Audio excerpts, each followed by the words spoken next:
Здравствуйте, друзья! Сегодня у нас будет вечерний обзор, как уже вы догадались, на CBF.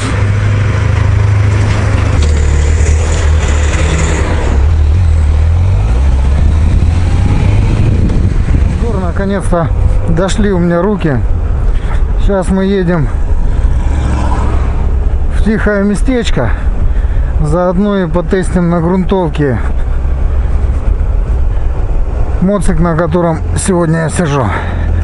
Если кто смотрел, я поменял РТХу на CBF 1000 2006 года. Проехал я на нем 5000 уже. Так, ну что, вот такой вот грейдер. В принципе, ехать можно по нему, по такой дороге, но душу он вытрясывает, скажу. Все-таки мотоцикл для этого не предназначен. Я специально вот сюда заехал, чтобы дать возможность посмотреть, как он идет по грунтовке, по грейдеру. Да и просто по пересеченке, наверное, проедем сейчас чуть-чуть. Ну, сказать, что невозможно ехать, не скажу. Сказать, что ехать комфортно, ну, тоже не скажу. То есть, как-то однажды сказал мой товарищ, срать стоя тоже можно, но неудобно. Гораздо удобнее сидя на толчке срать и вдумчиво читая состав освежителя. Правда? Вот и я все к тому же. Мотоцикл все-таки асфальтовый. Не тур-эндуро однозначно. Об этом сразу скажут его подвески. Передняя, если не ошибаюсь, 108 мм, задняя 120. Ну, все эти технические подробности можно уточнить в интернете, кому интересно. Ну, где-то так. То есть подвески ни разу не для херовых дорог. Повторюсь, ехать можно, но, блин, удовольствия от этого мало. Да и клиренс здесь. Вот я цифры не помню по клиренсу, но скажу, что он низковат. Мотоцикл низковат, маленький клиренс. Мы заезжали на турбазу Таулу в Архизе. В принципе, в прошлом году я на Тигре туда вдвоем с пассажиром груженый пролетал. Сейчас на CBF туда заезжал, со мной шла Валькирия. Мы там через мост переехали, я ж к тропе Орленок. Довольно так прилично поэндурили на дорожных мотоциклах. Так вот, Валькирия, по-моему, по клиренсу, если не выше, то такая же, точно. Ну, однозначно, не ниже она бифера. Этого мне не хватает, конечно. Нет, ехать можно, повторюсь, ну, блин, жестковато и низковато. Так, ну что, подъехали на прудик. По поводу ветрозащиты, вот штатное стеклышко с ветрозащитой. Штатное стекло, оно никакое абсолютно. Абсолютно оно до жопы. Сдувает уже при 100 км в час.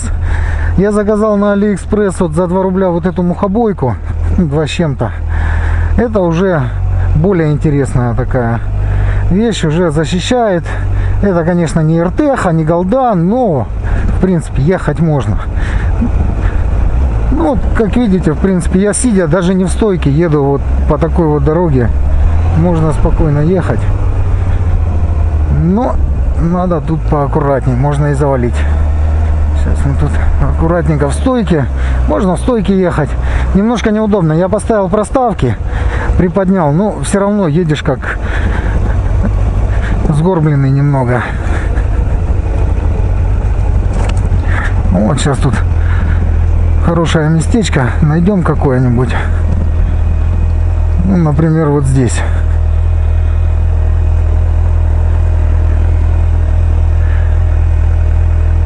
И станем. Нет, не вот здесь.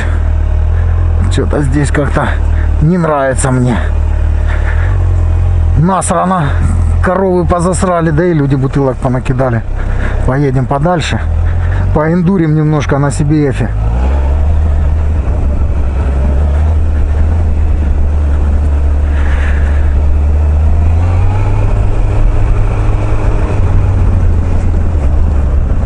Вот оно.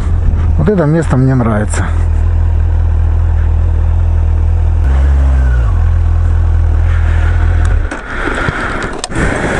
Так, ну что, вот он, красавчик.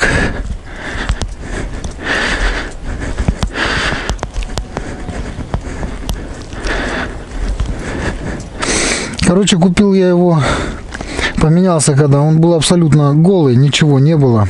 Ни дуг, ни кофров, ни сетки. Вот как идет с завода, так идет. То есть тут вплоть до того, что не было даже этих грузиков руля. Все это заказывал. То есть здесь появилась сейчас у меня держалка для телефона с зарядкой. Очень, кстати, классная вещь. На Али заказывал. Что-то чуть больше 1000 стоит или 1500, не помню. С выключалкой, с зарядкой и с подсветочкой еще. Дальше заказал мухобоечку. Очень хорошо помогает. Задний кофр китайский со спинкой. Крепление самодельное делал сам. Сюда. Боковые кофры шады. Два, но они сейчас не стоят. Крепление тоже шад родное. Дуги Iron Crazy. Самодельная сеточка. Вот такого формата. В принципе, ничего экзотичного. Выглядит вроде бы неплохо, в глаза не бросается. Ну и не 6000 отдавать. Считай даром. Сетка у меня была. Разрезная гофра тоже. Ну, что еще не хватает, вот почему не делают, не знаю, удлинитель крыла обязательно, потому что вся срань летит в радиатор, в двигатель. И задний хагер надо поставить, что все летит на прогрессию. Вот это вот производитель все-таки наживается на нас, мотоциклистах, заставляют покупать всякие разные нехорошие допы, вернее нехорошие, но за нехорошие деньги. Я считаю, что этот удлинитель крыла передний можно было бы и поставить, да даже крыло просто тупо сделать нормальное длинное крыло, блин. Зачем его делать короткое, если все будет лететь в радиатор? И задний хакер тоже можно было бы и поставить сразу. Так, ну что, друзья, вечерний обзорчик наш продолжается. Даже это будет не обзор, а скорее отзыв о мотоцикле.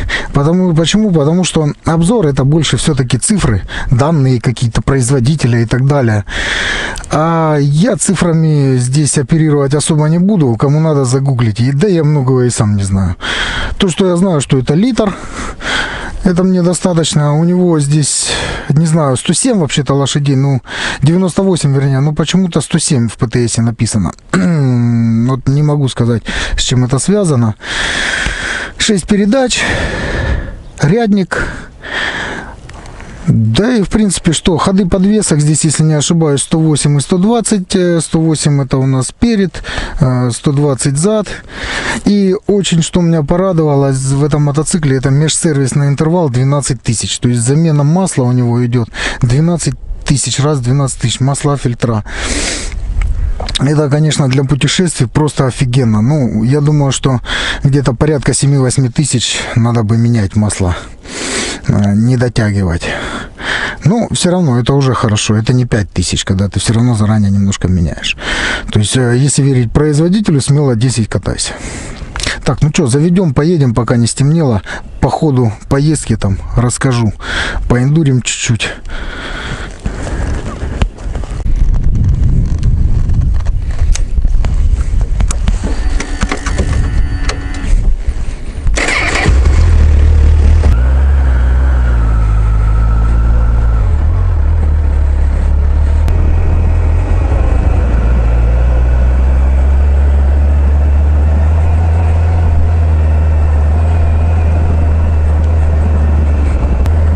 Так, ну что еще могу сказать про него? Родовые болячки у этих моторов — это генератор, как говорят, летит частенько. Да и, наверное, все. Ну и фильтр, который стоит каких-то неимоверно сумасшедших денег. Стоит он в баке. Если, причем, как выяснилось, если покупать именно на бифер, то фильтр он там стоит что-то 1020 топливный. Ну, я точно не скажу, загуглите. Но есть, если не ошибаюсь, от Девиля, от Honda Deville точно такой же, с таким же партномером, все один в один, и он уже стоит там 2 или 3 тысячи. Вот, потому что фильтры там что-то кто-то колхозит, кто-то вырезает, как-то их переделывает там. Ну, кто на что гораст. Ну, самый простой способ, это вот то ли с Девиля, то ли с голды, по-моему, с Девиля. Подходит фильтр один в один. Покупаем за 2 или 3 тысячи, не морочим голову, меняем на 50, там, 60 тысячах, еще 1050 ездим. Ну, смотря чем, конечно, заправляться и где. Вот. Ну что, по поводу пересеченки, наверное, все понятно. Обычный дорожник стандартный, ехать можно. Но не кайф. На трассе, сейчас мы выйдем на трассу, дадим ему, забегая вперед, могу сказать, вот мотоцикл, ну, здесь мотор просто мега кайфовый, ну просто. Если вот давайте сравним его, наверное, с Триумфом, трехцилиндровый рядник, тоже литр, Триумф 1050 Тигр. Так вот, в чем самое главное, наверное, отличие будет по мотору мотора Триумфа и мотора хондовского CBF литрового. Что тот, они тянут с любых оборотов, с низов. Здесь вот, например, можно включить на CBF, да и на Триумфе. Я на 6-й передаче могу ехать 60 спокойно, от 60 там до 200 с лишним. Фу, блин, комарье, комар в рот залетел.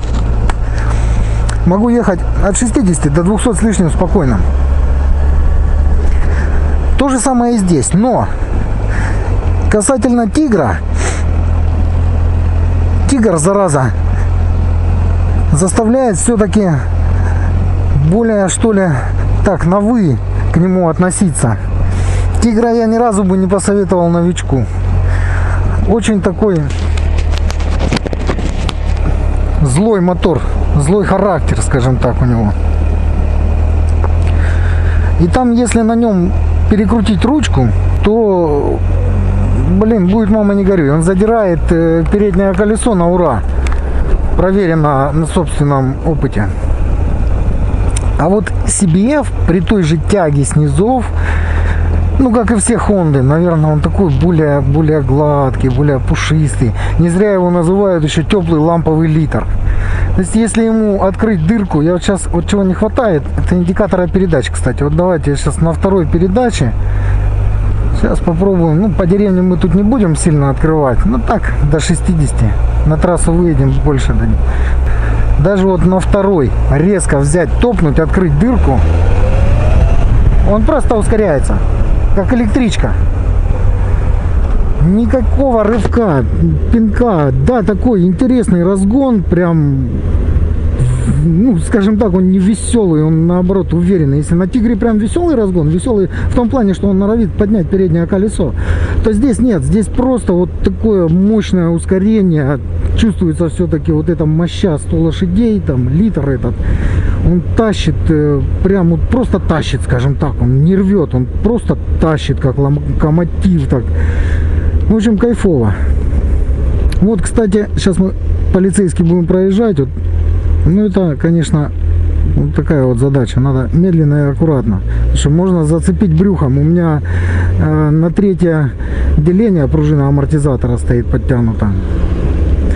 Пробовал помягче сделать, поставить на, ну, на все отпустить. Все, собирал все лежачие полицейские брюхом.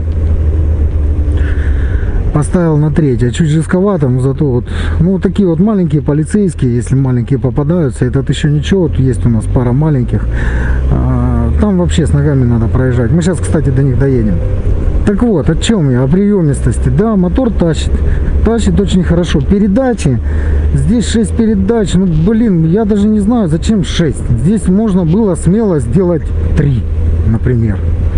Вот реально 3, потому что даже при интенсивном ускорении там, я отщелкиваюсь через одну передачу. Вот, если мне не надо интенсивно ускориться, я щелкаю через одну передачу, потому что, ну как вот, тронулся 1-я, потом 3-я, потом перещелкиваю 4-ю сразу на 5-ю, и все, я уже на 5-й еду, там на трассе 6-ю включаю. 5-я, 6-я очень похожи, они там, их и не отличишь, нет индикатора передач, и я вечно ногой вверх лапку топаю, чтобы понять, где я там, на 6-й или на 5-й.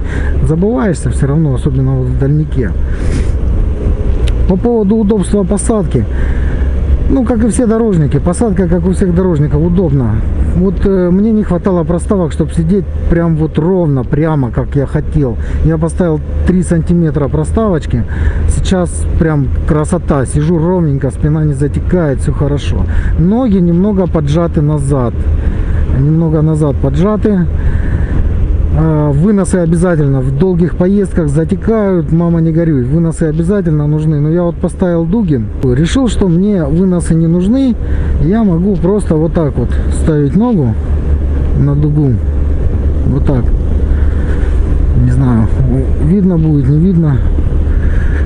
Это все, конечно, хорошо. Да, я могу на дуги поставить ноги и ехать. Но есть один минус. Воздух, который идет через радиатор, выходя с обратной стороны, он идет прямо ко мне в штанину и аж до жопы продувает все горячим воздухом. Поэтому все-таки надо будет поставить выносы чуть пониже, чтобы не задувало в штанину мне горячий воздух.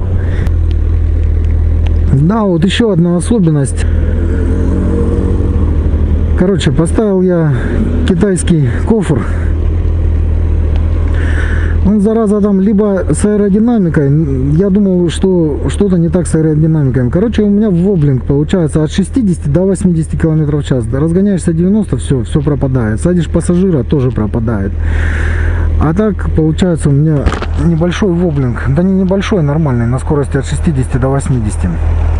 Я все-таки грешил на то, что китайцы криворукие и не смогли сделать нормальную аэродинамику кофру. Если поставить там гиви, то или капу, то все само собой станет нормально. А нет, пообщавшись в чате с бифероводами, я с удивлением обнаружил, что даже с родным центральным кофром у нового бифера присутствует вот этот воблинг на скорости 60-80. Если кофры снимаешь, все прекрасно. Пассажира посадил, все прекрасно. Если один с кофром, появляется воблинг и потом пропадает. Вот такие вот дела, такая вот особенность. На заметку будущим бифероводам. Мотор, ну Honda, что? Блин, работает. После BMW, конечно, это идеальный звук. Передачи, ну как сказать. Опять же, по-хондовски все четко и мягко. Но первая включается как на Харлее. А потом дальше все очень мягенько, все хорошо щелкается, все четко, никаких там ложных нейтралей. Все отлично. Сейчас, наверное, мы поедем на трассу, попробуем интенсивное ускорение квикшифтингом, попробуем переключение через одну передачу, попробуем проехаться на 6-й передаче с минимальной скоростью. Сколько у нас получится. Вот, кстати, о чем? Мы сейчас и попробуем. Кому надо, тут нас обгонит. Вот сейчас 6-я передача у меня. Я еду 50 км в час. 50 на 6-й. 6-я. 50. Давайте откроем дырку. Ну да, тяжеловато. От 60 начинает ехать. Тяжеловато. С 50 нет, с 60 отлично идет. На 6-й передаче, повторяюсь, на 6-й. Представляете, какая тяга. Вот, я сейчас еду по городу, еду на 6-й передаче. Спокойно, не напрягаясь. Ну, вот 40. Вот я через одну щелкаю. С 6-й там на 3-ю щелкну. Вернее, на 4-ю. С 4-й назад можно на 6-ю. В общем, мотора здесь с головой и больше.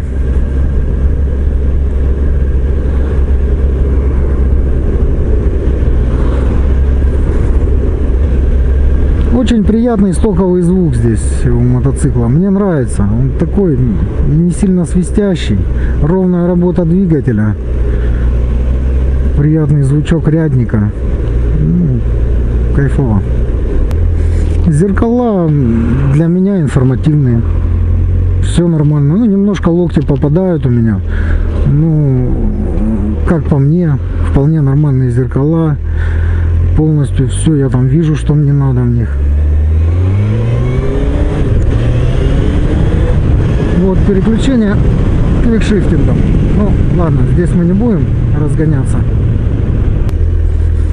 Вот этот мотоцикл, кстати, можно посоветовать и новичку. Он очень дружелюбный. Теплый ламповый литр, как его называют. Так и есть. Для новичка здесь не будет опасности перекрутить ручку и оказаться в ближайшей канаве или фонарном столбе. И будет уже литр. Можно будет хвастаться девушкам. Так, ладно, поехали. Давайте. Вторая. Сейчас интенсивное ускорение.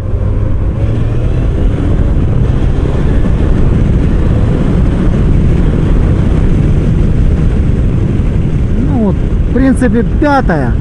До шестой не отщелкался. Ну, можно ускоряться и можно ручку просто на все деньги откручивать в квикшифтинге, не думая о том, что он задерет морду. А вот сейчас, давайте сейчас я отщелкаюсь до второй. Ну вот она вторая. Едем на второй. Сейчас выжимаю сцепление. Третья, четвертая. На четвертой сцепление пятая, шестая. Нахера здесь нужна третья и пятая передача? Ну, короче, через одну смело. А, вот по поводу рулежки. Рулежка сказочная. Ну, блин, Honda вообще рулится. Даже по сравнению с RTH, все-таки RTH слон. Но учитывать и вес надо, что больше. Ну, блин, вот этот мотоцикл классно, он рулится. На Джимхане можно участвовать нормально. Мне понравилось, как он рулится. Обалденно. Он просто силой мысли закладывается. Там. Офигенно. По поводу спидометра. Вот мне не нравится панель приборов здесь. Она нечитаема абсолютно. Я не вижу стрелок. Вот нельзя вот так вот бросить взгляд. Ну, возможно, привыкнешь, да, но все равно иной раз ты бросаешь взгляд и не понимаешь, где у тебя показания, особенно спидометр. Все белое, тонюсенькая стрелочка тоже белая, циферблат белый, все это наляписто, и выхватить нужную информацию, вот так вот бросив взгляд, ну, сложно, довольно сложно. Почему нельзя было эту стрелку сделать, например, красной? Для меня загадка на самом деле. Ну да ничего. Приятный бонус. Мотоцикл оснащен системой ABS. Комбинашка здесь стоит и ABS. Здесь получается, если тормозишь задним, притормаживает передний. Я так понимаю, там 3 поршня, один поршень тормозит передний, если задним тормозишь. А вот если передним тормозишь, тормозит только перед. Ну, плюс, соответственно, система ABS. Для меня это важно. Я мотоцикл выбираю только с ABS. 21 век на дворе. Почему бы и нет? Комфортная скорость. Комфортная скорость вот с моей мухобойкой где-то до 140 км в час. И 160 можно, но уже шумно, ветрено сдувает. Залегать надо. А так, ну, я езжу вот 120-140 в этом режиме. Сколько можно проехать, не вставая? Ну, не вставая с мотоцикла, я два раза сушил бак на нем. Проехал я 1700 за выходные, ездил на байкфест в Камышки, байкерская поляна, ребята там делали фест. Я, короче, вбил координаты и поехал по координатам на этот фест. Ну, в общем, заехал я не туда, меня навигатор привел, Яндекс.Навигатор, с другой стороны горы. Показал мне через перевал, там 20 километров, и я на месте. Ну, естественно, уже ночь была, и на таком мотоцикле я не сунусь форсировать там горную речку, ехать через перевал. Я вбиваю в навигатор поселок, и он мне выдает 184 километра. Ну, реально вышло 210, по-моему, километров лишних я. Короче, вот так вот промахнулся я 210 километров. Ну, у меня было на 20 километров промахнуться там, ну, на 50. Ну, не на 200, ё-моё, на 200 с лишним километров. В час ночи я туда приехал. Так вот, за эти 700 километров, пока я ехал в надежде, что там уже стаканы протирают, ждут меня, все, горилка, шашлык, все, красота. Мне осталось тут чуть-чуть по навигатору, и я уже на месте. Я хотел доехать засветло. Я просто не вставал с мотика. Я дважды сушил бак. Высушить бак, ну это где-то 300 километров не вставая на нем проехать. Расход здесь получается порядка 6 литров при скорости где-то 120-140 километров в час. Может 5,5, ну быстрее, наверное, 6. Бак 19, кажется, литров. Еще одна особенность интересная датчика топлива. Он меня один раз... Вот эта особенность меня, кстати, подвела. Когда я его гнал, я обсох на трассе.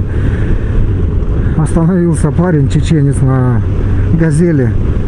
Бензин у него есть, но шланга нет. И не уходил. Я говорю, ладно, езжай уже, найдем. Нет, он пошел на обочине, нашел шланг. Короче, слили, заправились. Километр я не доехал до заправки. В чем особенность? Если мы заправляем датчик, вот заправляем его полный, прям на централке, заливаем до упора, чтобы стрелочка за F у нас full там аж за глаза, короче, была. После этого проезжаем 100 километров, и стрелка не двигается вообще ни на миллиметр, она там и лежит полный. Потом, естественно, она начинает следующая сотня идти. Вот ближе к 300 километрам она у вас подходит уже к крайнему делению возле красной зоны, не заходящей на красную. И тут начинаются чудеса. Она начинает падать буквально на глазах. Просто на глазах. Тебе кажется, что да, елки-палки, тут одно деление, это я там 100 километров еще проеду, не меньше. Там, плюс красная зона, одно деление, плюс красная зона. 100 километров мне проехать можно не меньше. А вот хрен там. Полтинник максимум. Максимум, она просто тает на глазах. Ну и плюс, когда она стрелка уже ляжет в край, по-моему, 23 километра я еще проехал. То есть она показывала сухой бак мне. И 23 километра я проехал, пока не заглох. Вот этот момент имейте в виду. То есть вот, если стрелка у вас показывает полбака, это не значит, что 19 надо разделить напополам, и у вас там, грубо говоря, почти 10 литров топлива, да, там 9,5 литров, и вам еще смело можно там 150-200 километров махнуть. Нет, если у вас полбака показывает, то у вас там литров 7, все. Вы едете сотку и судорожно потом ищете заправку. А то и 7, наверное, нет. Так, давайте теперь про свет. У нас начинает темнеть. Свет я бы тут, наверное, добавил все-таки. Но, в принципе, его хватает. Если погода не дождь, не пасмурно, там, ну, короче, нормальная погода, нормальная ночь, то света достаточно, ехать можно спокойно, не напрягаясь. Ну, на самом деле, к штатному свету вопросов особых нет. По поводу удобства пассажира, ну, не скажу. Не скажу, жена еще не успела мод затестить.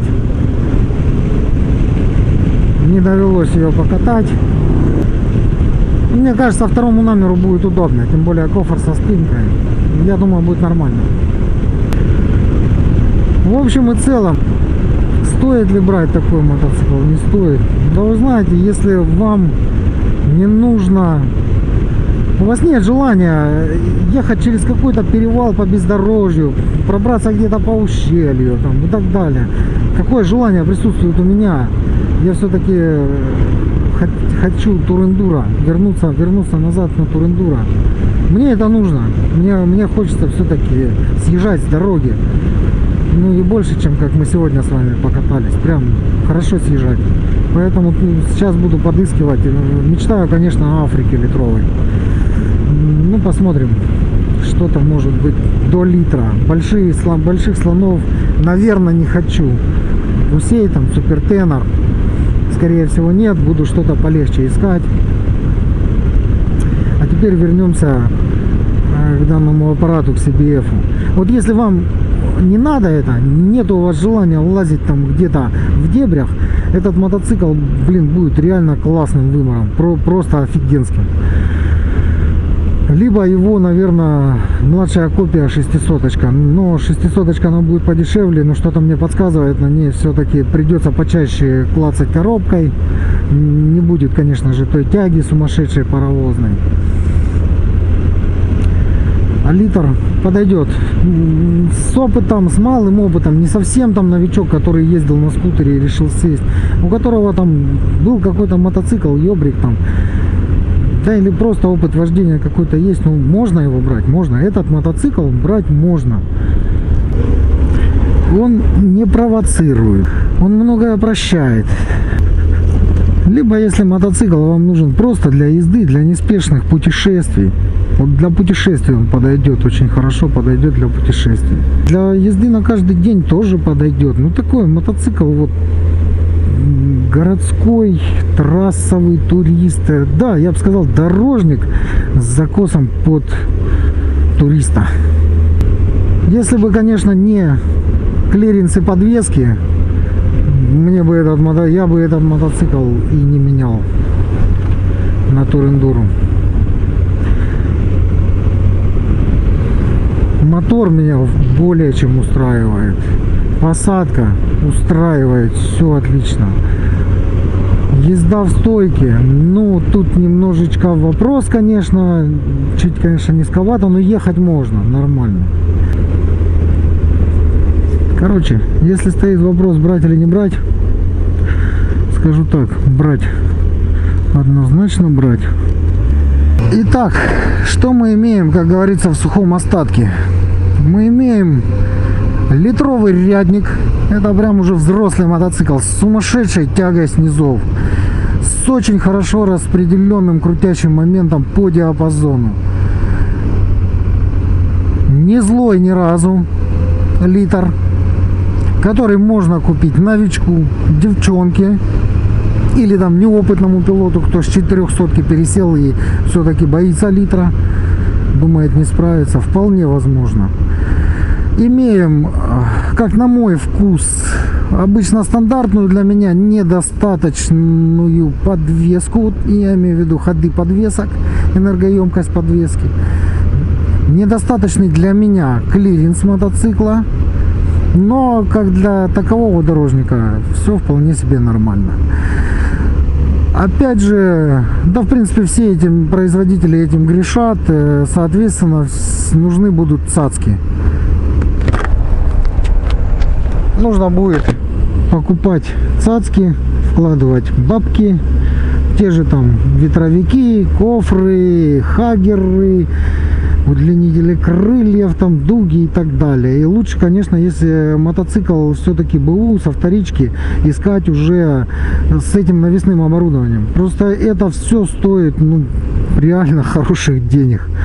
Комплект кофра вот мне обошелся, с учетом, что один у меня китайский кофр, и крепление на него я сделал сам, я не покупал. Ну вот 2 шада с креплением 23 тысячи вышли, и плюс 4000 кофр. В общем, 27 тысяч мне обошлись 3 кофра, 7 тысяч дуги, 2000 мухобойка, 1500 держалка, там 1000 рублей грузики, 1500 проставки. Вот, блин, вытрясла всю душу. Я опять как на Тур-Эндуре пролетаю тут. Вот эти лежачие полицейские, их надо очень аккуратненько.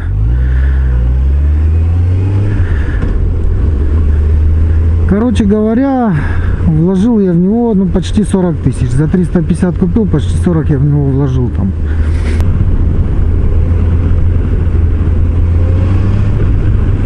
Ну, а тот клик на ручку прям такой мгновенный. Ну, дружелюбный. Ну, вот с газа его, блин, захочешь задрать с газа, но не задерешь ни хрена. Вот ручку в отсечку откручиваешь, он просто ускоряется. И все.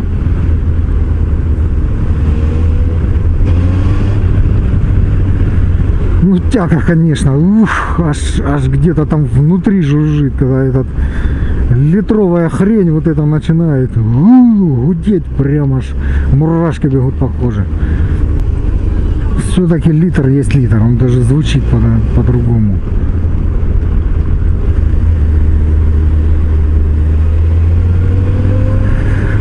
Ну что ж, на этом, наверное, пожалуй, и все. Всем удачи. Пока.